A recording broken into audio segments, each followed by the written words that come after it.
Shalom untuk kita semuanya dan selamat datang dalam pelajaran sekolah sahabat 5 menit dari program GMHK Sidang Menteng.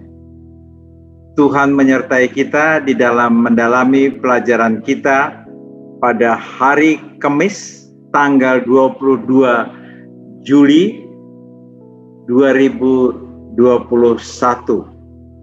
dengan judul Pemantul Cahaya Tuhan. Saudara-saudara sekalian, apa makna dari pelajaran Pemantul Cahaya Tuhan? Mungkin hal yang paling alami di dalam pelajaran yang kita dalami bahwa kita ingin berusaha melewati kegagalan yang memalukan karena perbuatan dosa dan kesalahan yang kita telah lakukan kepada Tuhan dan kepada sesama manusia. Kegagalan yang memalukan, kita ingin mendapatkan pengampunan dan mencoba untuk melupakan bahwa peristiwa kegagalan itu pernah terjadi. Kenangan akan kegagalan-kegagalan sungguh sangat menyakitkan. Dari apa yang ingin dilakukan Daud di dalam mencoba untuk mengalahkan apa yang dia telah rasakan dan dia telah lakukan, itu kita bisa pelajari dan baca secara teliti dan secara pelan-pelan di dalam buku Mazmur pasal 51 ayat 15 sampai 21. Itu adalah cerita bagaimana pengalaman pahit Daud atas apa yang dia lakukan kepada Tuhan, dan dia meminta pengampunan atas dosa yang telah dia lakukan. Saudara-saudara sekalian, tidak mudah untuk mengalami kejatuhan yang sangat fatal seperti apa yang dialami Daud. Bagaikan suatu mangkok atau vas bunga yang sangat mahal harganya, jatuh dan pecah berkeping-keping. Dan si pemilik apabila kita mengalaminya itu hanya boleh menarik nafas panjang dan menyesalinya apa yang terjadi. Dan biasanya vas kembang yang sungguh sangat berharga apabila sudah pecah, maka tidak lain dan bukan hanya bisa dibuang saja. Tetapi saudara-saudaraku yang kekasih, di Jepang ada seni tradisional yang disebut kintsugi, yaitu seni untuk menata kembali perabot tembikar yang telah hancur atau pecah berkeping-keping. Dengan melakukannya dengan penuh kesabaran dan ketelitian, dan dibantu oleh cairan-cairan yang terdiri daripada emas dan perak, yang fungsinya adalah untuk saling merekatkan tembikar-tembikar atau vas kembang yang telah pecah itu menjadi seperti semula, dan bahkan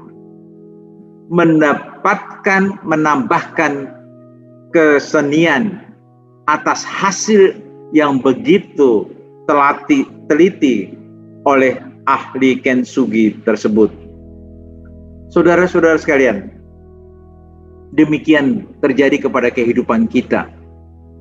Setiap kali Tuhan mengampuni pelanggaran kita dan dosa-dosa yang kita telah lakukan, Tuhan dengan sepenuh hati, dengan tekun, dengan kasih sayang, untuk merubah kelemahan kita, untuk kita dapat mengalahkannya. Pengampunan Allah yang berharga merekatkan kehancuran kita kembali, dan kehancuran yang terlihat dapat menarik perhatian pada anugerahnya. Saudara-saudara sekalian, jangan pernah bimbang terhadap kasih sayang Tuhan kepada kita, saya, dan saudara mungkin yang pernah jatuh mengecewakan Tuhan, mengecewakan manusia di dalam perbuatan dosa kita. Kita bisa menjadi pengeras suara Tuhan setelah kita diampuni dan diperbaiki oleh Roh Suci. Lidahku akan bersorak-sorai memberitakan keadilan-Mu. Saudara-saudara sekalian, inilah proses daripada Daud di dalam Mazmur 51. Daud mengakui apa yang telah dia lakukan. Daud bertobat. Daud meminta pengampunan daripada Tuhan. Dan Daud ingin hidup terus melakukan kehendak Tuhan. Saudara-saudara sekalian, kita tidak berusaha memperbaiki atau mengembangkan diri sendiri.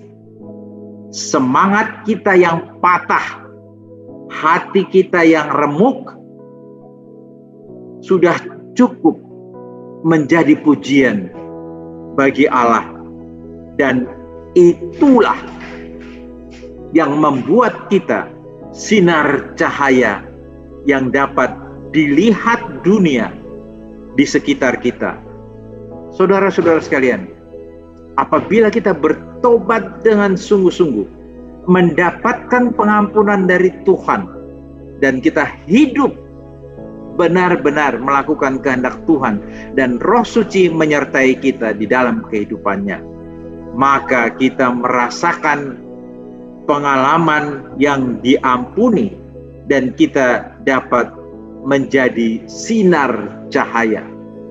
Yang dahulu kita gelap, tidak memantulkan apa-apa, tetapi dengan pengampunan dan hidup kita bersetar dengan Tuhan, maka kita dapat menjadi reflektor atau pemantul cahaya Tuhan di dalam kehidupan keseharian kita. Saudara-saudara sekalian, saya adalah orang yang berdosa. Bahkan Rasul Paulus mengatakan, akulah yang paling berdosa di antara kalian semuanya. Dan saya merasakan demikian juga. Tetapi apa yang Alkitab katakan? Mazmur 51. Di dalam apa yang tadi kita telah uraikan, dan di dalam 1 Yohanes 1 ayat 9. Inilah kunci daripada kita harus datang kepada Tuhan. Kejatuhan dosa apapun yang kita lakukan. Di sini disebutkan, Daud mengetahui bahwa hati yang patah dan remuk tidak akan kau pandang hina, ya Allah. Itu di dalam Mazmur 51 ayat 19. Di dalam Yohanes meyakinkan kepada kita, 1 Yohanes 1 ayat 9, jika kita mengakui dosa kita, maka Ia adalah setia dan adil, sehingga Ia akan mengampuni dosa kita dan menyucikan kita dari segala kejahatan. Bukankah ini janji yang begitu indah? Sebagaimana yang dituliskan juga di dalam Yesaya 1 ayat 18. Saudara-saudara sekalian, dosa apapun, semerah krimisi sekalipun, Tuhan tetap akan mengampuni kita, asal kita percaya kepadanya dan kita percaya firman-Nya. Sekali lagi di sini dibilang, Daud tidak dapat memperbaiki kerusakan luar biasa yang telah dia lakukan melalui tindakan dan teladannya kepada keluarganya. Dia menderita konsekuensi dari keputusan dan tindakannya. Namun, saudara-saudara sekalian, kalau kita pernah mengalaminya dalam segala apa yang kita lakukan, dosa apapun yang kita lakukan kepada Tuhan, dia tahu bahwa dia perlu percaya dengan iman bahwa suatu hari nanti anak domba Allah yang sejati akan datang dan berdiri di tempatnya, menggantikan posisi kejatuhannya. Jadi Tuhan apabila telah mengampuni dosa kita, pada satu saat nanti Tuhan akan memberikan kita kelepasan dari segala tuntutan atas dosa-dosa yang kita perbuat. Tuhan sungguh Maha Pengasih.